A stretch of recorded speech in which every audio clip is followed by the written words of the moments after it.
Здорово, народ, рад вас приветствовать на канале. Ой, видео, можно сказать, записывается на коленке, потому что на самом деле времени не очень много, и я не ожидал, что в комментариях по видео под ловли сама будет столько вопросов о поводках. Поэтому вот так вот очень быстро-быстро сегодня сниму, слеплю, поговорим об основных моментах, поговорим о размере крючков, поводковом материале, нужны ли эти трубочки и все остальное. Поэтому давайте, как говорится, не будем тянуть кота за яйца, спустимся вниз, посмотрим мою коробочку с поводками, с материалами для всего, покажу вам, что нужно, как вязать, узлы и прочее. Погнали! Так, вот моя коробка для сама, здесь и материалы, и здесь же хранятся готовые поводки. Ну, давайте, наверное, поговорим в первую очередь о крючках, о размерах крючков. У многих идут с этим некоторые вопросы. Я использую крючки от фирмы Nautilus. Ну, крючки могу сказать, что так себе, я их дотачиваю. Но при их цене это, в принципе, вполне нормально. 8, 6 и 4 номера. Также у меня в арсенале, вот они идут по уменьшению, есть на поддев вообще маленький крючочек, тоже 6, но вот разницу вы можете, наверное, увидеть. Вот этих два крючка, оба 6 номер. И это идет самая большая непонятка с крючками в их размерной сетке. Поэтому попробую сказать вам в миллиметрах. Ширина крючка 8. Вот это вот называется ширина, кто не знал, составляет 30 миллиметров, 31, 32, 29, поэтому мы гуляем приблизительно вот в этих чертах. 6 где-то 26 и самые маленькие 24. Вот это вот размерная сетка крючков, которые я использую. По крючкам, по размерам я вам вот сейчас, ребят, рассказал. И у многих возникает вопрос, кстати, в комментариях был такой вопрос, почему я не использую тройники. Можно ли их использовать? Можно, но у тройника есть один, точнее не один, а пару огромных минусов. Первый минус. Как ни смешно, на тройник, на 3 крючка мы можем одеть гораздо меньше приманки. Или же другой вариант, брать приманку и одевать через верх, через поводок на тройник. Но это просто неудобно, ребят. Когда мелкий сомик начинает задалбливать, это просто неудобно.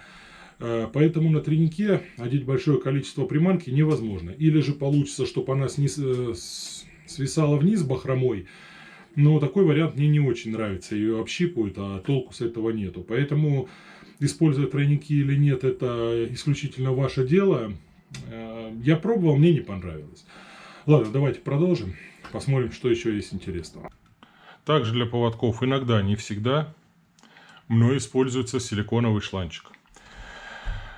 Для чего, покажу чуть позже. Но давайте для начала свяжем самый простой поводок. Берем поводковый материал, шнур. Тут тоже очень много баек идет в интернете, что нужен специальный поводковый материал. Нет, у меня используется обычный шнур 0,6-0,8 мм до миллиметра. И одинарный крючок. Свяжем самый простой монтаж на одинарном крючке. Продеваем в ушко. Карповый узел, как вяжем мы бойлы с волосом. Вот здесь это не нужно, но все равно пытаюсь с карповых привычек разложить шнур ровно по цевью. Начинаем обматывать виток к витку. Сколько оборотов? Да без разницы. 10, 15, 20, хуже не будет. Намотали. Идем в обратную сторону. Сделали несколько оборотов. Второй конец. Намочили, затянули. Вот это узел, который используется основной для привязывания крючков в самой их поводках. Обрезаем. Если есть желание, подпаливаем. Дальше Что делаем с данным крючком в следующую очередь? Берем шланчик, в нашем случае красный. Замеряем примерно вот для такого расстояния. Отрезаем и надеваем на цевье. После того, как одели короткую трубочку, получилась вот такая система. Что дает нам эта трубочка? Она закрывает часть металла, которая отпугивает сама.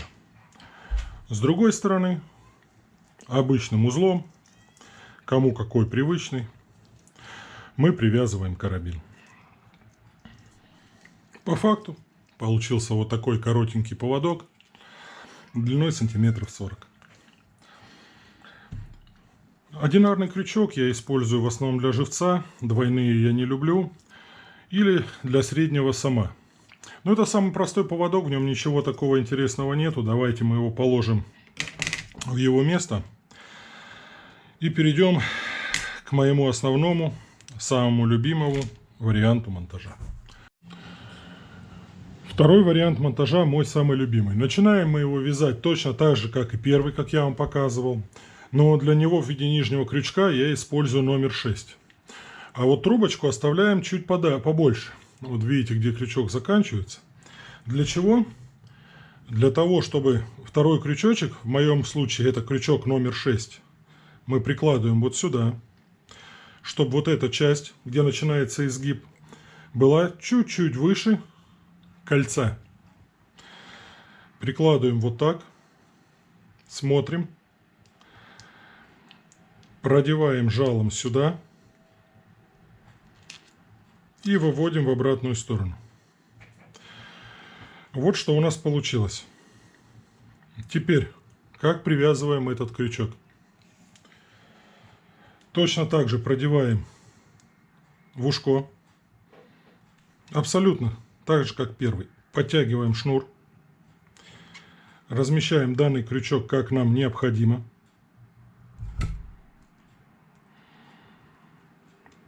Чуть выше в моем случае. Вот. Держим и начинаем обматывать. Все абсолютно точно так же, как я показывал с первым поводком. Обмотали в одну сторону, обмотали в другую, продели.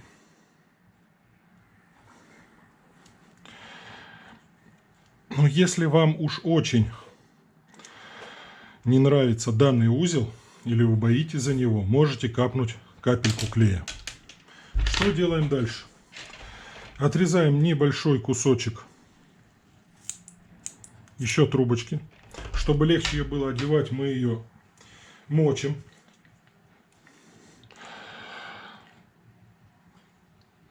Продеваем поводок. Сдвигаем. И уже одеваем на вот этот узел. На этот крючок, закрывая наш шнур. С тыльной стороны также мы берем вертлюг. Дальше все без изменений. Для кого мною используется такой поводок? Для какого размера и для чего? Это универсальная оснастка. В моем случае она используется с печенью, с кальмаром, с ракушкой. Вот для ракушки само то. Цвет трубочки, ну вот видите, у меня есть оранжевая, красная и зеленая. Почему-то люди на своих видео упираются в красный цвет. Ребят, сом слепошары, ему все равно. И вдобавок, давайте поговорим следующим образом. Зная строение глаз рыбы, я думаю, сом не отличается от них. На канале, кстати, у меня есть видео приманки спиннинговые, как в зависимости от глубины троллинговой выбирать. На глубине больше 5 метров красный цвет не виден. Оранжевый практически тоже. А вот зеленый и синий виден более хорошо. Как я и говорил, что мы добиваемся с данным монтажом. Первое. Закрытие основной части металла резиной. А второе. Наши крючки смотрят в разные стороны. Как вариант, возможно сделать крючки вот так. Под 90 градусов. Это кому как удобнее. В YouTube есть такой очень известный Виталий Самятник, Далька. Он использует вот похожий монтаж, только крючок ставит выше. Ну, каждому свое, я вот именно вот на таком расстоянии ставлю. Кстати, в одном из его видео я слышал такую фразу, что он говорил, что, возможно, я ошибаюсь, что они придумали вот этот вариант с трубочками. Абсолютно не согласен. Еще пацаном, когда был, на Кубани использовали похожий монтаж, но только, разумеется, не из силиконовых трубочек, и крючочки там поменьше были, а из трубочек для капельниц.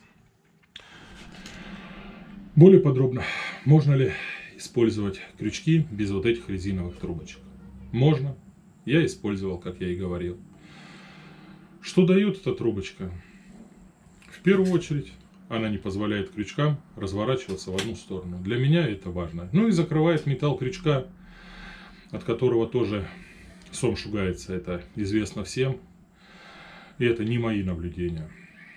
Поэтому стоит использовать вам такой аксессуар или будете вязать просто на одном шнуре. Только ваше мнение, ловиться он будет и так, и намного лучше с этой трубочкой, да, наверное, не будет. Но какой-то шанс все же есть. Я, по крайней мере, себя так успокаиваю. Пара слов о длине резинки. Я делаю вот такую длину. Некоторые ставят длиннее. Вот примерно вот так. У кого-то этот крючок находится, как у меня, вплотную. У кого-то дальше. Как говорится, каждому свое, каждый делает как хочет, но для меня вот этот вот вариант более предпочтителен. Крючки, почему у меня стоит маленький сверху, нижний большой. Смотрите, верхний крючок служит у нас для того, чтобы поддерживать насадку на нижнем, грубо говоря, вот сюда мы насадили ракушку, зацепили за верхний, она держится крепче. Также с него можно повесить червик, который делает бахрому вокруг нижнего. Основной крюк у нас нижний. И если рыба схватила, допустим, засеклась за верхний крючок и слетела с него, с огромной вероятностью рыба запорится за нижний. Если же ситуация у нас будет обратная, вот смотрите, верхний крючок большой, и рыба с него слетела, не засеклась или что-то, вот такой объем приманки у нас, нижний крючок просто пролетит у нее. Вот вы видите, даже вот у меня большой крючок сразу в палец воткнулся. Нижний крючок просто пролетит у нее сквозь рот. Не претендую на истину, но я вот пришел к такому выводу. И вот такой именно размер. Нижний большой, верхний маленький. Ну или же вариант два одинаковых. Это тоже прокатывает. Вот видите. Здесь такой вариант, здесь такой, здесь побольше, здесь поменьше. Это все работает. Пару слов о производителях крючков. Ребят, знаете, я сталкивался в интернете с такой теорией, точнее не теорией, а точкой зрения, что нужно покупать исключительно дорогие крючки, там Mad Cat, я не знаю, которые там 3 крючка стоят 800 рублей. Возможно, если у вас много денег, или же вы этим занимаетесь профессионально, вот, ну как объяснить, что вы жизни своей не представляете без рыбалки на квок, тогда, возможно, вот эти крючки и стоит вам покупать. Я же беру более дешевые, беру Наутилус, беру, на Озоне есть так называемая дайва, ну какая-то дайва, это та же Корея, Китай. Некоторые из этих крючков приходится подтачивать. Да, я подтачиваю. Также я подтачивал и фирменные крючки после нескольких рыбалок, потому что у него была сама достаточно жесткая, и крючок со временем тупится. Подточить дело 2-3 минут, поэтому вот для себя я выбрал так. Беру крючки среднего диапазона ценового, точу и использую. Меня это более чем устраивает. Как будете делать вы, решайте сами. Следующая разновидность данного монтажа включает в себя груз. Называется «Я не подготовился, и все мои оливки находятся в лодке». Что мы видим? На основной шнур одевается стопор плотно. Дальше груз оливка. Оливка, не вот это вот убожество, которое я сейчас для видео вам делаю. И все это закрепляется в сантиметрах в 20, в 25 сверху крючка. Чтобы вы поняли, что происходит дальше. Дальше у нас будет здесь вертлюг. И основной груз. 150-200 грамм. Что нам это даст? Даст нам это следующее. Что при ловле на течении, в волну, вот этот вот грузик маленький будет стабилизировать вниз нашу насадку. Она не будет сноситься по течению и болтаться где-то. Вот, допустим, здесь у нас основной груз, приманка болтается здесь. Вот этот грузик дополнительно помогает стабилизировать приманку. Достаточно удобная штука, ей постоянно пользуюсь. Но вот здесь вот, ребят, еще раз повторюсь, оливка. Оливка 20-30 грамм. Это вот разновидность еще вот этого вот монтажа, моего основного. В комментариях вы задавали вопрос, ну, точнее, если честно, всего 2 человека задавали вопрос, но все же отвечу. Использую ли я тизеры для ловли сама? Если нет, то почему? Заводские фирменные пробовал.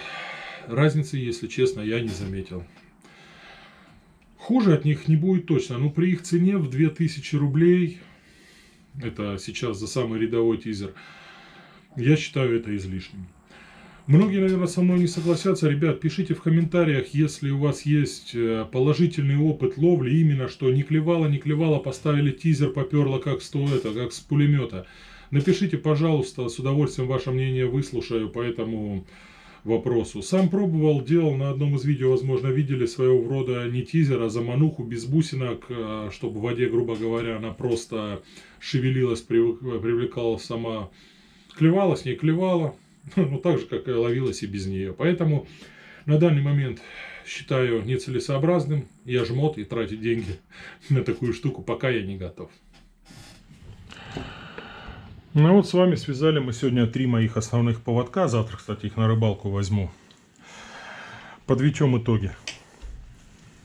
Нам абсолютно срать на поводковый материал, на его цвет, толщину. Сом такая рыба, что даже 2-килограммовый на миллиметровый поводок берет, абсолютно не парится. Поговорили о распоряжении крючков, почему верхний и нижний я ставлю именно в таком, как сказать, варианте, в таком порядке. Теперь пару слов хочу сказать о трубочке. Где ее брать, как ее покупать и прочее. Озон в помощь, Алиэкспресс в помощь. В моем случае это Алиэкспресс. Размеры трубочки подбираете под себя. У меня это 6 мм диаметр и 2,5 мм внутренняя часть. Это вполне позволяет одеть трубочку на крючки 6, 8 и, разумеется, 4 номера. Кстати, спрашивали про груза. Груза использую такие без изысков, 200-граммовые. Это уже, конечно, к ролику не относится, но все же. Ну, на этом, наверное, все. Показал я вам свои основные поводки, как я и что ловлю. Если есть, ребят, какие-то замечания или, может, что-то подскажете, пишите в комментарии, я на самом деле отвечу и очень буду благодарен, потому что опыт не может быть полным, и всегда в процессе ловли, в процессе общения с вами, в процессе общения на форумах узнаешь что-то новое, подчерпываешь что-то новое, пробуешь, и очень часто это помогает. Действительно, это помогает, и это очень полезно. Ладно, ребят, для начинающих, наверное, если это было все-таки полезно, да и для всех остальных. Подписываемся, ставим лайк. До новых встреч, до встречи на воде. Счастливо.